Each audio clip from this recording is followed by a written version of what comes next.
Hello friends, it's me, and today let's watch Food Theory. Why is protein everywhere? From the food theorists. Together, let's go. Let's start. Thank you. Why is protein everywhere? Just the other day, I saw that Mr. Beast released his own protein-fortified chocolate milk, and one Hey, Mr. Beast, the king of YouTube. serving has 23 grams of protein. For context, regular old whole milk, which is famously protein-rich, has roughly 15 grams for the same serving size. That means that in terms of protein, the milk of the beast has about 50% more than the milk of a cow without a YouTube collab. But is all that protein necessary? Or even healthy? Hello internet! Welcome to Food Theory, the channel where it's my way or the highway. God, I'm really never gonna beat the unk allegations like this, am I? Quoting Limp Bizkit, guess I'll just keep rolling. Anyway, there's no arguing that protein is an incredibly important nutrient, especially for those looking to get swole. But recently, you may have noticed that protein-enriched foods have broken out of the health and fitness aisle and are taking over the whole grocery store by force. Cereal, popcorn, ice cream, water! And it's not just the grocery store. Starbucks just added protein lattes and cold foam to its menu. Yup, PSLs are yesteryear's drink. In 2025, we're all about the BBLs and PPSLs. So what gives? Clearly, if the Bucks and the Beast are adding protein to their portfolios, there's a food trend going on here. And when there's a food trend, there's a me. And today, I'm gonna find out There's a Food Theory. how protein actually sizes up. Make no mistake, protein is vital to our health. It's what nutritionists call a macronutrient. That macro means we need a lot of it to keep our bodies healthy and running. Just to put into perspective how essential protein is, there are only two other types of macronutrients, carbohydrates and fats. Where carbs and fats provide us with energy, protein is literally what we're made of. Every cell in the human body contains protein. Your skin, your bones, your heart, all of it. This means that if any of our cells get damaged or we need to build new ones, we need to have fresh sources of protein to keep our bodies maintained. Without proteins, we'd unravel faster than Mr. Fantastic in that Doctor Strange movie. The Bro! Spoiler! rejuvenating magic of protein comes from its building blocks, amino acids. In total, there are 20 common amino acids that our bodies need to function, and 9 of those are what are called essential amino acids. What makes them essential? Well, the human body can actually make most amino acids on its own, but these 9 essential amino acids can only be acquired through your diet. Technically, these essential amino acids are what the liver uses to synthesize the other 11 non-essential amino acids. So yeah, pretty important. Not all Which, fun fact, I kid you not, when I was younger, I love to eat durian, okay?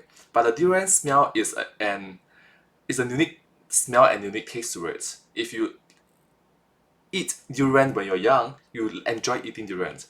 So I was, as a kid there was this friend, okay? There was this friend when we were both kids, and then the child was like, this tastes weird, this smells weird, okay? I enjoy eating durian because it's just something that I enjoy with my family members, you know. Everybody laugh, everybody smile, everybody watch TV while eating durian. Something that is enjoyable to do.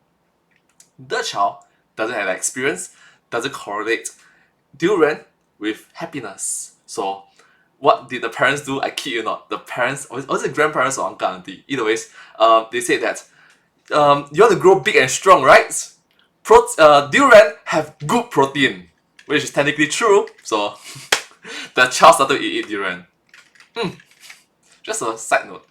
all sources of protein are equal, mind you, as some might be missing certain essential amino acids. These are called incomplete proteins, whereas complete proteins like meat, eggs, and dairy products like whey contain all 9 essential amino acids in one place. It makes sense, right? Animals need the same amino acids to survive that we do, so they make for a convenient source for the complete set. But contrary to popular carnivore belief, my vegan and vegetarian homies like Amy have plenty of options for complete proteins, such as The standard is tofu. And also, hi Amy, from the style theorists. But hey, that's just a theory. A style theory. Keep looking sharp. Okay. tofu, edamame, quinoa, and buckwheat. And it's not like incomplete proteins are bad for you. They just don't have all 9 essential amino acids in one place, meaning you just need to have enough variety in your diet. And variety really is the spice of life. That's why every game night I have, I try and switch it up. See, you don't know this about me, but I'm a big game night person. Claudia and I are always looking for a new game to play because Which, fun fact, that's one of the reasons why vegans and vegetarians, let's be very honest, is kind of a privilege if you are able to be a vegan or vegetarian. Most individuals, the vast majority of individuals, eat what they can have. You know, it's like they cannot pick and choose, or they do not have the luxury to pick and choose. I'm speaking from my point of view, lah. friends refuse to play me at the usual suspects, mostly because I win. And fine, because one time I lost and allegedly threw a pillow at someone's head. Yeah, okay, 2 pillows. Okay, I flipped the table and intentionally oversalted everyone else's dinner. But now... Okay, that escalated way too quickly. 1 pillow, 2 pillow. I finally found the game to end all games. My game. Well, our game, technically. That's right, we've got our very own board game. What better way to dominate game night than to beat those my dear friends at my very own game? Pick a card with a prompt from game, film, food, or style, and come up with the wackiest and funniest answers you can. Or get a GT Live card and get ready for the game to get turned on its head. Collect a piece from every channel and you win. We've been playing it around the office non-stop, even when we're supposed to be working. Well, especially when we're supposed to be working. But we just can't help ourselves. If you want to find out for yourself and be the star of your next game night with friends, check it out at select Walmarts or online at walmart.com. And you know us, there's a secret or two in there just for you. So if you're a theorist or a game night enthusiast, this is clearly for you. Speaking of clear... Well, congratulations. Just a theory. I think it's a very unique game to play around with your friends. It gets your mind being creative, interesting, and it trains you to be for communications, you know, some unique quirks here and there. Train your debative skill, your argumentative skill, your conversational skill. But let's not take it too far, shall we? Thank you. Thank you so much. Here, pretty clear why protein is important, but you may be familiar with hearing protein around things like the gym, and lifting, and getting gains. So where is the connection between protein and pumping iron? You see, when we work out, we make little tears in our muscles that need to be healed. So our body sends in the amino acids to repair the damage. This cycle... Yep, literally your body is getting injured. You injure your body to get stronger. That's literally a fact. Okay? It's just micro injuries or small injuries in which what doesn't kill you makes you stronger on a small scale. Cycle of tearing and repairing leads to our muscles getting stronger and bigger. So for people looking to buff up, having extra protein in your diet is helpful and necessary to fuel this process, making sure your muscles have all the resources they need to optimize the job. And this... It helps optimize it. It helps strengthen your joints, bones, muscles. You get the point. And I really dislike those aunties, the female individuals that doesn't like to exercise, work out, and they see those males. Okay, in this particular case, it's my own mother, in which I come home tired, shag, fatigued, sore. Everybody just my mother, kid you not, will be like, 你看你看，自找的。English is like, you see, you get it like, why do you do this? You deserve this huh?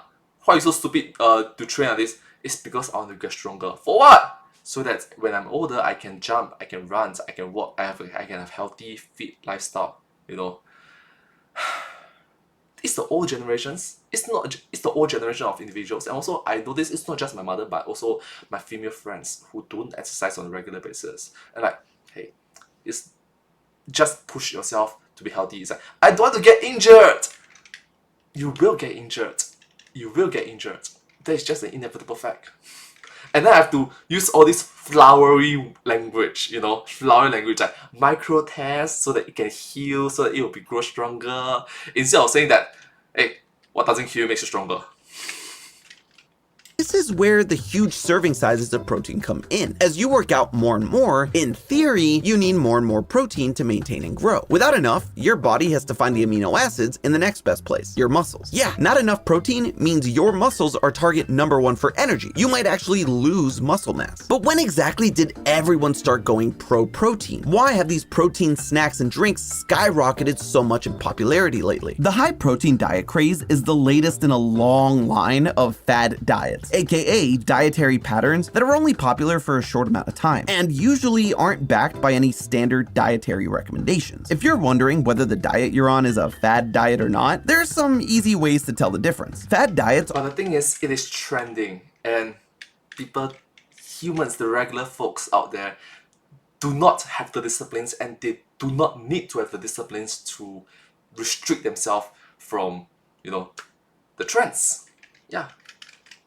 often claim that they'll help you lose a significant amount of weight very quickly, and aren't always based in scientific research. Instead, celebrities, influencers, and health gurus are the spokespeople for these meal plans. Most medical professionals agree that the healthiest way to feed your body is to eat a balanced diet with a variety of different food groups. But fad diets usually glorify one food group for its specific nutritional benefits. They can also vilify or instruct you to restrict or eliminate certain nutrients, like going no carb or full fruitarian, and their meal plans usually have strict instructions for when to eat, what to eat, and how much. To be clear, not all high protein diets fall under the fad diet category. If you're still eating a balanced diet otherwise, adding an extra dose of protein isn't the same as a fully fledged fad diet. But for those who are primarily chowing down on protein, heralding it as the miracle nutrient and restricting other food groups, congratulations! You are a part of the latest dieting trend. Fad diets aren't necessarily always a bad thing. Okay, it's more of a quantity and quality issue. After all, it's the dosage that makes the poison. Too much of anything is bad.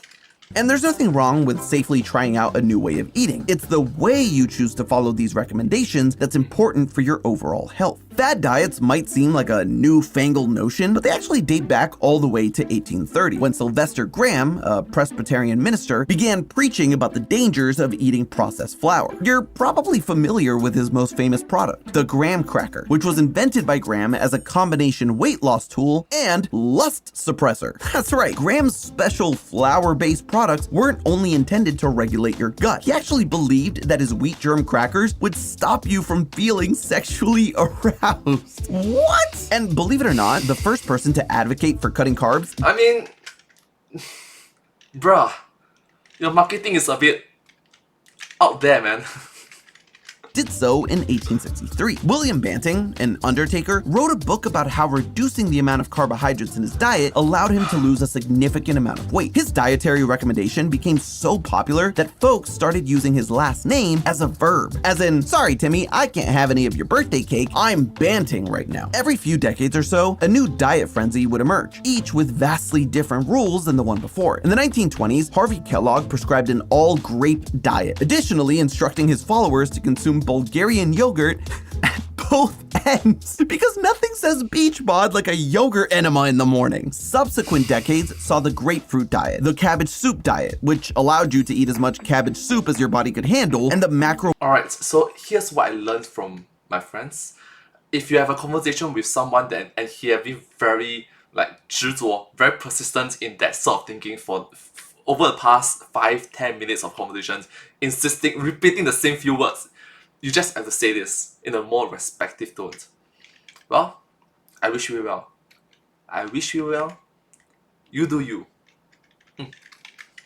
Biotic diet, which was based on a Japanese diet of soy, brown rice, and veggies. Weight Watchers, the Atkins diet, the Beverly Hills diet, the Zone diet, the South Beach diet, paleo, keto, and the Mediterranean diet have all become household names in the US over the years, often spreading to other countries as well. But although each of those diets are vastly different from one another and span over 150 years of history, there's one thing that they all have in common. Not a single one of those diets have ever disparaged eating protein. In fact, German physiologist physiologist Dr. Carl von Voigt set forth the Voigt standard in 1877, recommending that folks eat 118 grams of protein per day. Around the same time, German chemist Justus von Liebig was studying protein as one of the world's first experts in macronutrients and regarded it as the one true nutrient above all. In the 1890s, the USDA started recommending that adult working men eat upward of 110 grams of protein a day, based on the idea that protein was a source of energy for muscles. Protein saw a resurgence in popularity again in the 50s and 60s with the now debunked theory of the world protein gap, which claimed that protein deficiency was the primary cause of infant death and childhood disability in third world countries. Protein received that claim is just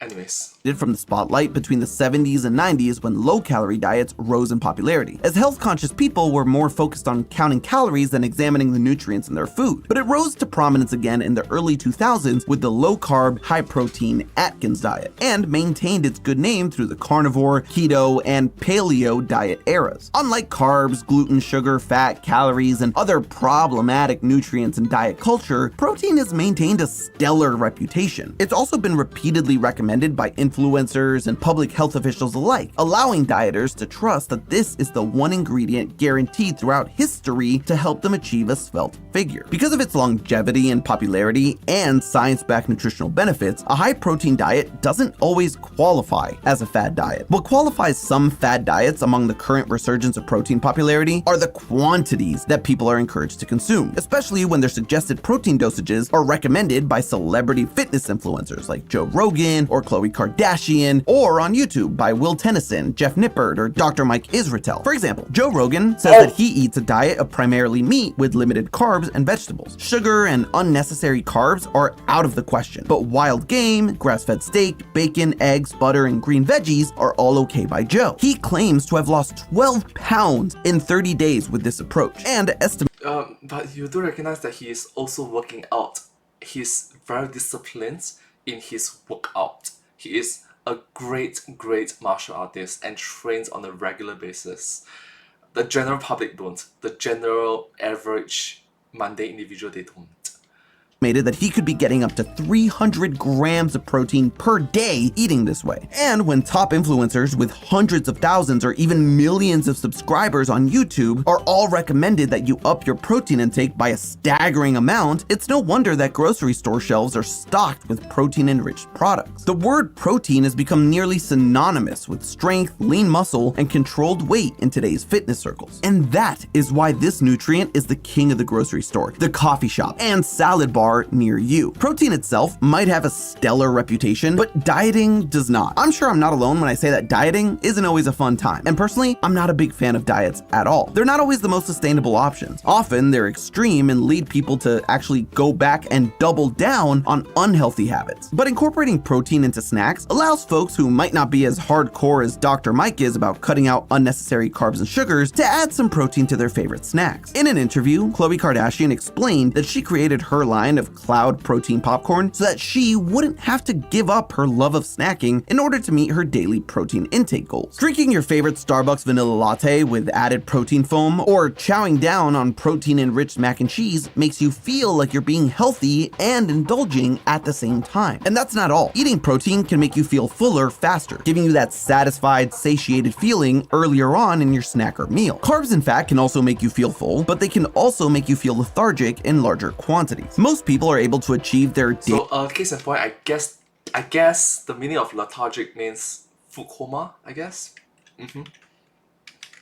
daily protein intake goal through a normal, balanced diet, including meats, beans, dairy, and grains, and don't actually need to increase their levels very much. If you're working out a lot, then yeah, you'll want to increase a little more than a couch potato would in order to experience the muscle repair benefits post-workout. But other than that, protein should really only make up about 10 to 35% of your daily caloric consumption. In fact, if you're adding in a bunch of protein-laden snacks into your diet, you might be getting more than you actually need to without the added benefits of the food's other potential nutrients. nutritional qualities. And if you're not actively training, all that extra protein isn't going to magically turn you into 80s era Arnold Schwarzenegger. All those extra protein snacks and protein heavy meals might actually cause you to gain unwanted weight due to eating extra calories. And you're going to want to check the label before you buy any of these miracle protein products. On the front, they love to advertise how much protein is in each serving. But even if they're high in protein, they might also be highly processed and filled with sodium, sugar, or saturated fats. The Cheerios we showed off at the beginning of the episode may have protein, but they also have 11 grams of added sugar. Mr. Beast's chocolate milk has 41 grams of sugar, 21 of which is added sugar, meaning not the sugar that is naturally occurring in the food you eat, but is instead added by syrups and things like that. It's typically the type you really want to avoid. So while a 14-ounce bottle has a whopping 23 grams of protein, you're also taking in half of the sugar you should get daily with it. You also want to check in with your doctor before committing to a high-protein diet, since some pre-existing conditions might see exacerbated kidney strain from increased protein. Even if you're perfect. Santi makes a very good point. Some pre-existing conditions, for example, your gender, height, weight, age, underlying illness, or just genetics. So case in point, you can't really recommend the same amount of food for their breakfast, lunch, dinner diet to as a 20 years old to 80 years old. It's just different. Healthy to begin with, too much protein can cause kidney stones. And if you tend to favor red meat like I do, going overboard with it might put you at greater risk of heart disease and colon cancer. Plus, if you're jumping on the protein bandwagon and buying up all these specialized snacks, it's gonna affect your bank account. Forget about buff bullies taking your lunch money. Your lunch is getting buffer and taking your money itself. Added protein doesn't come cheap. For example, a 16-ounce box of Barulla's penne pasta is $1.99 at the grocery store, but that same box of the same brand with added protein is a whopping $3.99, 100% price increase. Oh, and the protein pasta is actually giving you 2 ounces less per box. It's kind of similar to the pink tax, aka the phenomenon where brands will take a unisex product, paint it pink, and jack up the price just to charge women extra. If your snack or beverage has the Okay, so there's something called the pink tax. Similar to the pink tax. magic word protein somewhere on the box in big letters, you can rake in extra profits from dedicated dieters. Right now, protein is being marketed everywhere in order to sell the dream of health, fitness, functionality, and in male-centered spaces, even masculinity. But the truth is that most people do not need as much protein as they're being led to believe they do. Real, whole foods are going to provide you with plenty of protein, as well as other valuable nutrients that come with a balanced diet. You don't need an avalanche of wild meat or protein water or Kardashian popcorn to stay healthy. The reality is exactly. These marketing tactics can be quite manipulative, in which give you the truth but not the full truth.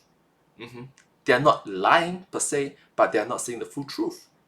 And they use the full truth to reinforce their own product to sell to you. And you'll be like, should I take it? I'm gonna buy it.